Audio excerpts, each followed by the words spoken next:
أملاخ بزح ساعن ببزح منقدن قدم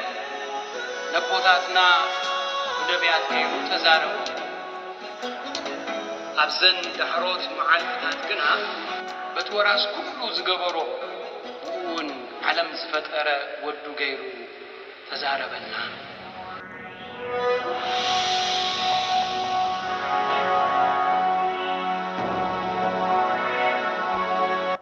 ناي علوتو أبناي لاتين قداس يزن بنبابات قال أملاخ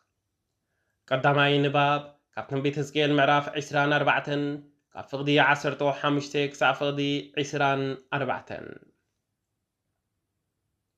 እግዚአብሔር ተዛረበኒ አንታ ወድ ሰብ ነታ አዚኻ ትፈትዋ ሰብ ከንቲ በሓንቲ ወቅዒ ክምንጥላየ ንስኻ ድማ ኣይትሕዘን ኣይትብከ ከምውን ኣይትምባዕ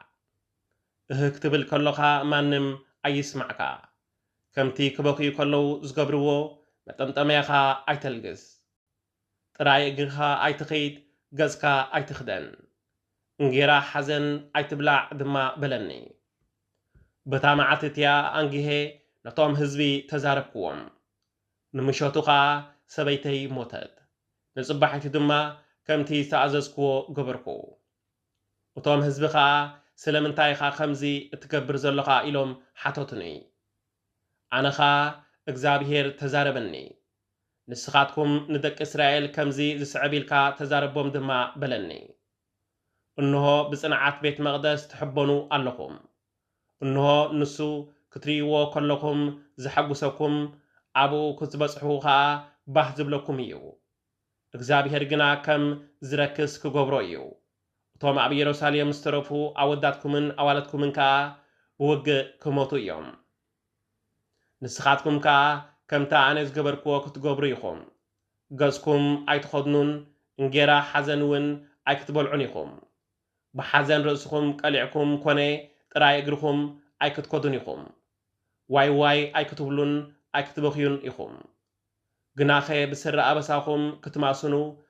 እናበልኩም ከዓ ክትሓዝኑ ኢኹም ሽዑ ኣነ ትእምርቲ ክኾነኩም እየ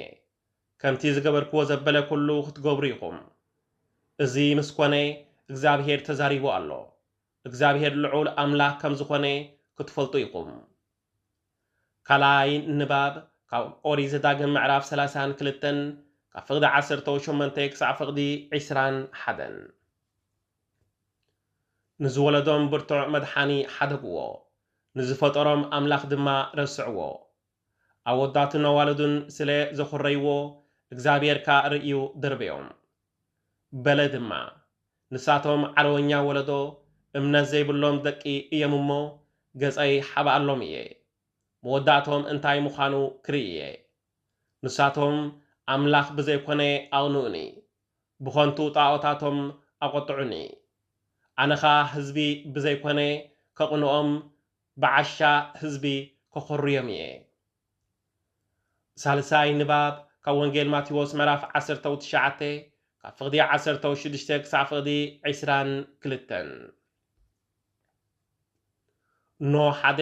ናብኡ መጺኡ መምህር ናይ ዘለዓለም ህይወት ክወርሲ እንታይ ሰናይ ግብሪ ክገብር በሎ